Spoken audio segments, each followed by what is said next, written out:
This is me, accomplishing one of the hardest challenges of any game, a completely deathless run in Super Mario 3D World entirely by accident. But how could such a thing be possible?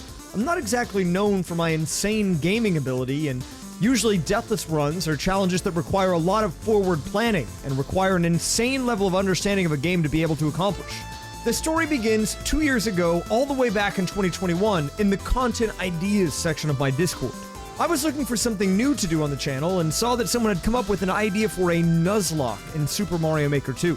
Similar to a Pokémon Nuzlocke, the run would be a simple playthrough of the game's endless mode, with the run ending after I lose 4 lives, or 1 for each player. This idea was so popular that it not only took off in the Mario Maker community to the point where it got its own leaderboard and later a harder version of it in the form of the Iron Bros challenge, it also took me down the rabbit hole of attempting the same exact challenge in Nintendo's own games.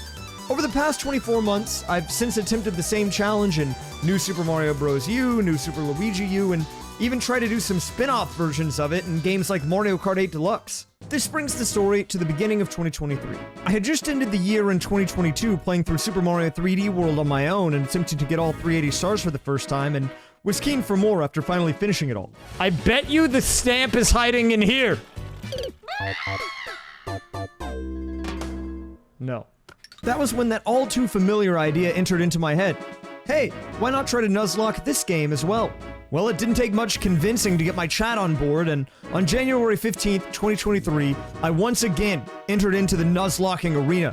But this time in a way that I never had before. Because you see, not only does Super Mario 3D World have a third dimension, something that I wasn't used to in all of my prior Mario Nuzlockes, it also brings to the table unique character traits.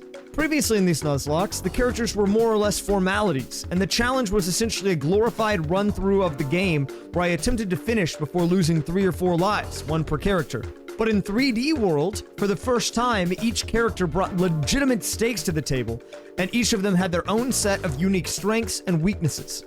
With this in mind, I would have to think twice about who I chose for each stage and how I played through each level, as that could easily be the difference between passing and failing. Welcome to the Super Mario 3D World Nuzlocke. Going in 3, 2, 1, go. Let's get started. Let's go, Toad. Day 1 of the challenge went surprisingly well. Only using the speedy Toad, I managed to fly through all of the first 4 worlds completely deathless. Sure, there were a few close calls, as is to be expected in a challenge like this. I'm gonna use this.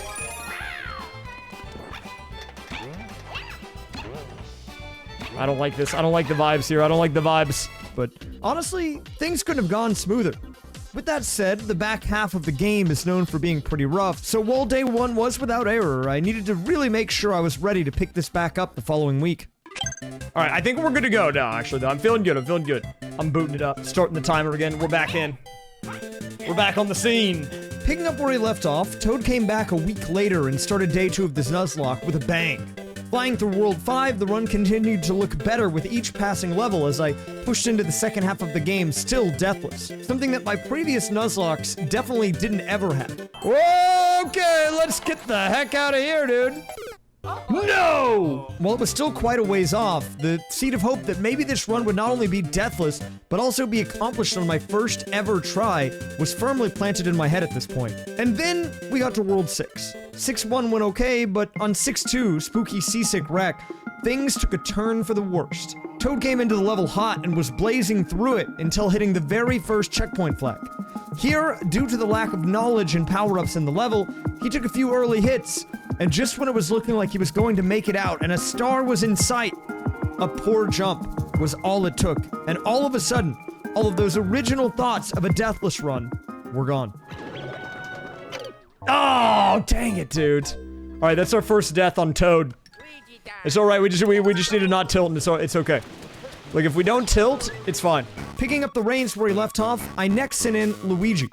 I knew the second half of the stage had some pretty tricky jumps, and with Luigi's strong suit being his jump control and height, I figured he'd be the perfect match. But unfortunately, I never got to see that plan all the way through, because Luigi, too, was taken down just a few feet further than where Toad originally fell. I'm tilted, dude. I know I'm tilted. I need to not tilt. That's bad. Now at this point, I was definitely tilted, but I couldn't just get up and walk away from the challenge altogether, so I took a brief moment to collect myself as best as I could, and then I entered into the stage for a third time. This time with Mario. Okay, we'll go Mario. I'm trying to save Peach, who didn't even make it as far as the other two before getting bullied off the platform. It's all about the mental. Alright, we are on to Peach. The mental is not stable. This meant that all of the pressure fell onto the final member of the group, Peach, which was oddly reminiscent of Toadette from the Nuzlocke runs I had attempted prior. Fortunately for me, Peach was up to the task, and while I had lost 3 of the 4 in the group to a single stage, she held strong and slowly but surely took it down. However, not even 6 levels later, she too fell to the hand of World 6. Oh god. Ah, dang it, dude, it's over. Dang, what a disaster, honestly. World 6, a bit of a scuffed thing. With the remainder of the time left in the stream for the day, I booted up a second run, which once again was soloed by Toad and ended deathless through all of World 3. Before we get into Day 3, it's important to note a few things.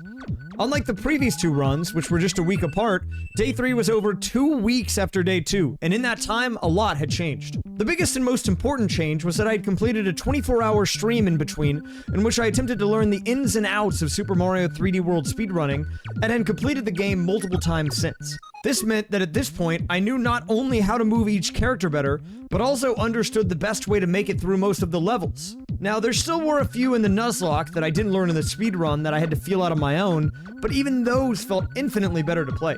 However, due to so much time passing and so much 3D World being played elsewhere, I had actually lost track of where my last run had stopped. So, even though I had an excited Toad deathless and ready to push into the later half of the game, standing at the beginning of World 4, I reset and began again. I think this is... we'll just delete this one, I don't care.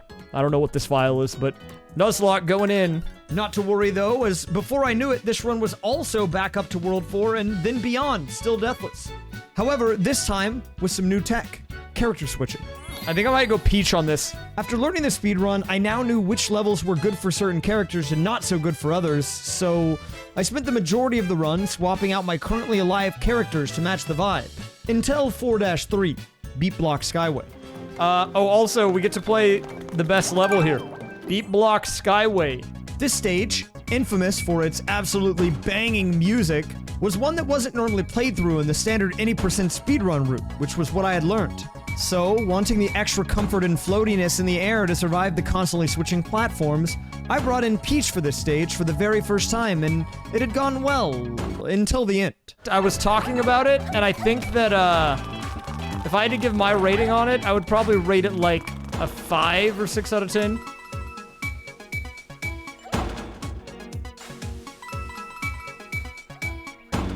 We might lose one.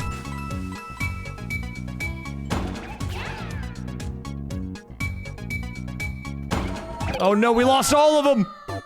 No! I should have done a float cancel. They're dead! Alright, well now I have to exit course. Dang it, dude, we lost Peach! I thought I had the stage in the bag, so in an act of silliness, I let my guard down and went for a crazy dive at the end. Bad move. This death stung extra hard because it could have been completely avoided, but instead I was down to character and not even halfway through the game yet. Stabilizing a bit, I had Toad take over for the remainder of the day, and avoiding the tilt was able to survive all the way through 6-2, where the previous run had gone awry, which was where I stopped for the day. Eager to get this challenge done after grinding the game as much as I had, I returned to the playing field not even a week later to continue the promising start I had had the day before. Okay, so we're in World 6, so there's a chance that I can finish this pretty quick today. So we have the rest of World 6, and then World 7 and 8. And World 7 and 8 are pretty crazy, so I'm a little nervous about them, but I think the good news is I do them in the speedrun, so I am a bit more familiar with most of them than I would otherwise be. Picking up in World 6, Toad continued onwards. Things were looking alright until 6-7, Fuzzy Time Mine, the stage that had ended the first ever run days ago. This time around, instead of dying to a failed jump like I had with Peach on day 2, I died to misremembering the number of crushers at the end of the level. 4 instead of 3. A death that could have definitely been avoided had I been paying more attention. I'm being a little We're being a little safer with the green star collection because I have already gotten all of the green stars. No, I died off the job, dude. Crap. That's not good. Oh, dang it, dude. That's actually really bad. The run might be in jeopardy because now we have to go to Luigi. And Luigi, I'm not very comfortable on this man, okay? Luigi is a bit of a slippery fellow, and I don't know how I feel about it. However, with Luigi taking over where Toad left off, he managed to avoid succumbing to that fear of failure, and instead pushed forward, beating the level and moving on to the great unknown, a part of the game that I had yet to even see in this challenge. Until he too died, not even a stage later. There are 3D World mods. I have not played it. No, dude, Luigi fell off the platform! Dude, this is what I was worried about. He's too slippery, man. I don't have a good grasp on this guy's control scheme. All eyes were now on Mario. From here, he had no choice but to live up to his name as the guy whose name was on the title of the game, because if he failed now, this run would all be for nothing. With arguably the 2 hardest worlds ahead of him, he definitely had his work cut out for him. But unbelievably, he lived. Finishing off World 6 and tearing into World 7, he systematically took down stage after stage until... No, I'm just kidding. He died halfway through 7-4 and lost the run. Hey, you stay the heck away from me, man. No! I went for it, dude! Crap! New run. Although I was bitter that the run had died so suddenly in Worlds 6 and 7, I tried to use the high of hitting a new PB to get another run going. It worked well enough, or at least so I thought. Things remained deathless through all of World 4 on this run as well, but after slipping with Toad on 5-2, it was like something had snapped in me, and once again, I fell apart.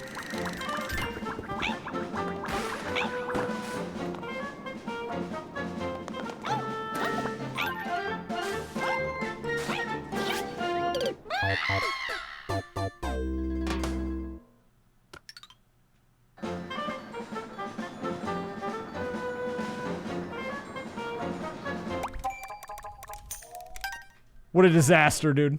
Alright, well, we don't have Toad anymore. Bit of a blow to the morale, because Toad was one of, if not the most important person to play in this. The second place is Peach for sure. We just kind of have to... We gotta have no emotions. Emotions are a crutch. Alright, I think that's a bit of, that's enough, Nuzlocke for today. Alright, let me try to get through today, or World 5. I'm a little bit tilted though, I'm not gonna lie. Ooh, almost flew out on Mario. Dude, I'm never gonna get through this challenge at this rate.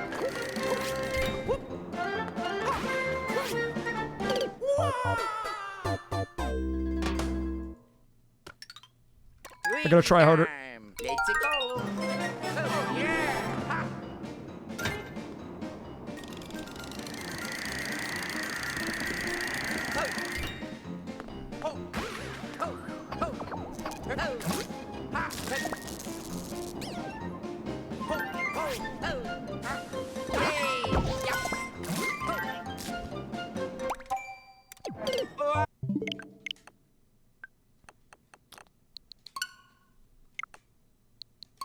Time for the real content. Losing all 4 characters on the same stage was a huge blow, especially after grinding movement and speedrunning in this game just weeks prior. And at this point, I knew I needed some time away from this challenge, so I put it back on the shelf for another day. At this point, I didn't really enjoy the monotony of playing through each level carefully, especially after learning to speedrun the game, so I had planned to let this challenge just fade away, out of sight and out of mind of both myself and my viewers. My thought process was this: if I stopped bringing it up, then maybe everyone who watched my content would forget as well, and then we'd leave it behind as a group. But a few people didn't. They'd periodically mention it to me in passing, and I always said, oh, maybe next time.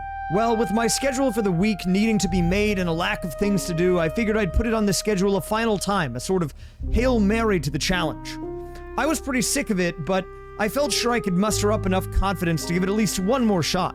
So, nearly a month after the World 5 meltdown, I again returned to the Nuzlocke, but this time with a different approach. Mario.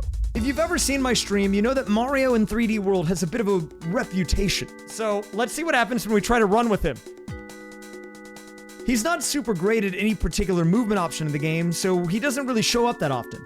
The rest of the crew is just better on most stages, so the amount of screen time he usually sees is only a fraction of the rest of the bunch. But today, I wanted to give him a shot. The way I saw it was this. Every level that I accomplished with him was one less level that I had to risk one of the other characters on. If you're familiar with my other Nuzlocks, you might remember the Toadette strategy. Same concept here. And it worked. Like, it really worked. World 1, deathless. World 2, deathless. World 3, deathless. Mario was flying through stage after stage in a way that I hadn't ever seen before and honestly didn't expect. But I mean, I had had many runs deathless through the first half of the game already, so what made this run impressive? Well, it didn't stop. He kept going. World 4, deathless. World 5, deathless. Alright, this in particular gave me problems before, but we're gonna do this strat so we can't mess up. Okay, there we go. Just climb on the wall so we don't even die. It's not even possible. World 6, deathless. At this point, the run was already one of the furthest runs I'd ever had, all completely off of the back of Mario. With the furthest one of these Nuzlocke runs having only made it to 7-4, there was only 4 stages standing between Mario and the best run to date. 7-1. Done. 7-2. Finished. 7-3. Completed. And just like that, on what might have been one of my final attempts at this challenge entirely, we had a run on our hands. Finishing up the remainder of World 7, Mario stood strong. And then, there was one. World 8, known for having some of the most grueling levels in the regular game, was the only thing that stood between myself and a completed Nuzlocke. Alright, so here we go, guys. We've made it to World 8 for the first time. We still have all 4 characters. We've got about 10-ish levels to go. We're gonna try to just knock them all out here. Starting with Spiky Spike Bridge. It was at this point that I decided to get a bit bold. I realized that I still had the full roster available and figured it'd be a good opportunity for me to implement some of the speedrun strats I'd learned in the past few weeks. So from here on out, everyone did their part. And boy, did they perform. Flying through each level, each stage fell quickly. Heck, I even pulled off some of the more insane tech that months ago, when I first started this challenge, didn't even know existed.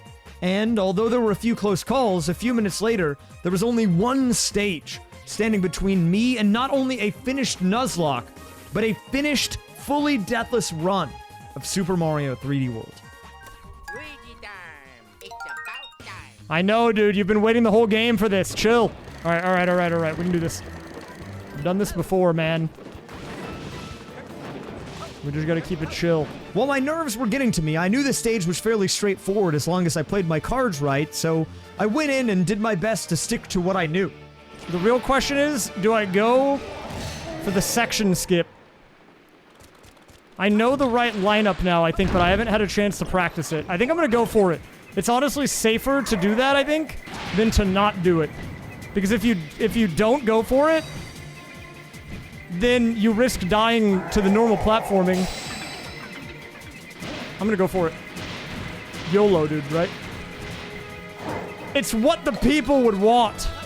The only really risky thing remaining was one final auto-scroller skip used in the speedrun to bypass a large wall climbing section.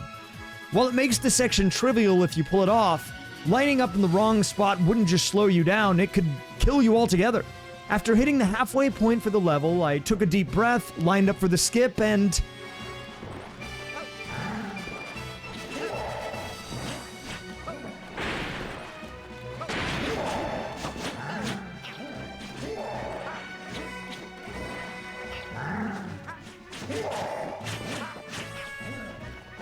Nice, we got it. Or at least part of it. I had done it. At this point, making it up the final climb to the top of the tower and hitting the POW block was all that remained, so as long as I could hold it together for just a few more seconds, then...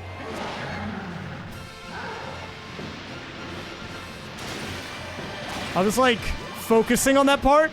I wasn't talking because I was like, I need to feel my controller vibrations.